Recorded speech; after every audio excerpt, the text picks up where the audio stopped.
In the annals of American crime, there are few figures as chilling and enigmatic as the Axeman of New Orleans. A shadowy figure who eluded justice, the Axeman terrorized the city of New Orleans for a year and a half, leaving a trail of fear and uncertainty that still lingers today. Active from May 1918 to October 1919, his identity remains unknown, but his gruesome crimes have made him one of the most notorious unidentified serial killers in history. Coupled with a bizarre letter sent to newspapers in which he claimed to be a demon from hell, the Axeman's reign of terror is a grim chapter in the city's history. Join us as we delve into the dark past of New Orleans, recounting the chilling events of this disturbing saga. Life in New Orleans changed drastically on May 23, 1918, when the city woke up to the horrifying news of a brutal double homicide. The victims were Joseph and Catherine Maggio, a grocer and his wife, who were attacked in their home while they slept. The Axeman had broken into their house, cut their throats with a razor, and then bashed their heads with an axe. The murder weapon belonged to Joseph Maggio himself, a chilling detail that only heightened the sense of terror. The brutal nature of the attack left the city in shock and marked the beginning of a reign of terror that would last for more than a year. Over the next few months, the Axeman continued his spree, showing no mercy and leaving a trail of bloodied victims in his wake. The pattern of attacks began to emerge. Most victims were Italian immigrants or Italian Americans, leading to speculation about possible Mafia involvement, but no substantial evidence could ever confirm this theory. In June 1918, another couple, Louis Bessumer and his mistress Harriet Lowe, were attacked in a similar manner. They were found in their home with serious head injuries inflicted by an axe. Unlike the Maggios, both survived the initial attack, but Harriet Lowe later died in August due to surgery complications from her injuries. The Axeman was far from done. His list of victims continued to grow, instilling a palpable fear across New Orleans, as residents grappled with the reality of a serial killer in their midst. As the hot summer of 1918 wore on, the city of New Orleans remained in the grip of fear. The Axeman had already claimed multiple victims, and there was no sign that his bloody spree would come to an end. In late August, the Axeman struck again.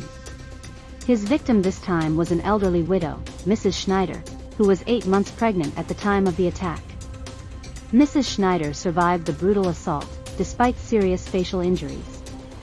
Just days later, the Axeman claimed another victim. Joseph Romano, an elderly man living with his 2 nieces, was attacked in his home. The elderly man was able to walk to the ambulance despite severe head wounds, but he succumbed to his injuries 2 days later. The city was gripped with terror.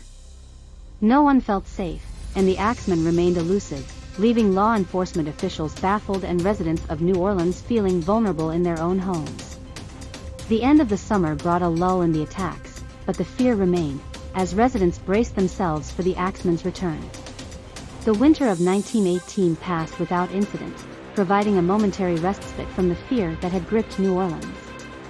However, as the snow melted and the city welcomed the arrival of spring, the Axeman returned, more brutal than ever. In March 1919, he struck a grocer named Charles Cortimiglia and his family in their home. Cortimiglia, his wife, and their 2-year-old daughter were all attacked. The attack was brutal and left Mrs. Cortimiglia and the daughter dead. This attack marked a turning point in the Axeman saga. Not only was it the first attack following the hiatus, but it also led to one of the most chilling moments of the Axeman's reign of terror, the letter. Later that month, newspapers in New Orleans received a letter, allegedly from the Axeman himself.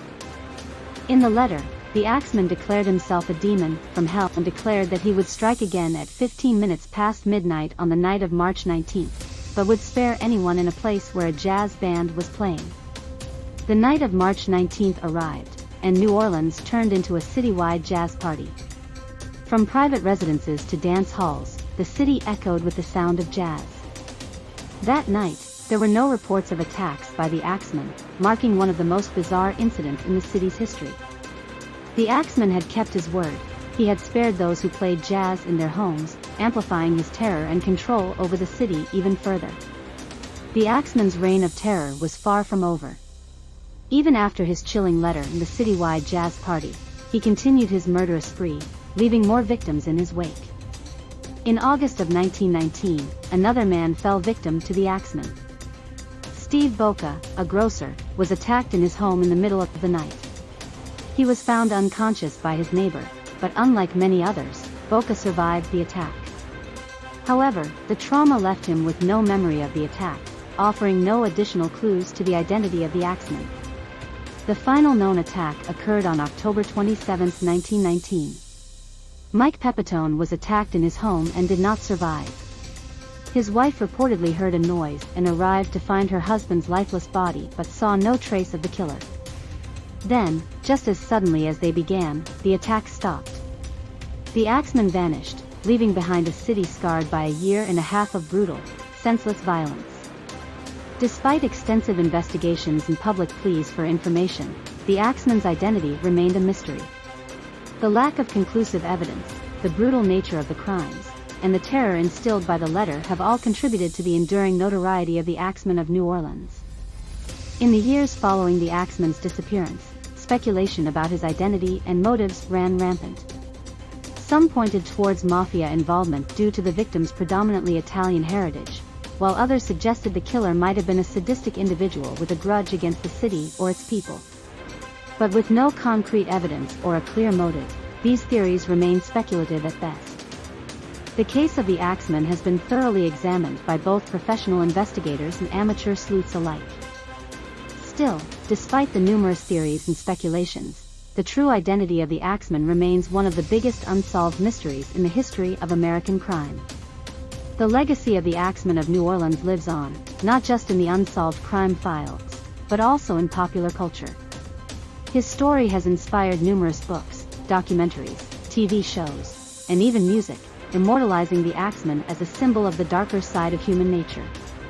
As chilling as it is fascinating, the story of the Axeman serves as a stark reminder of a time when a city was held captive by fear, showing us the devastating power of the unknown. Even more than a century later, the Axeman of New Orleans continues to haunt the city he once terrorized, a grim specter from a past that refuses to be forgotten. The lasting impact of the Axeman's reign of terror is hard to overstate.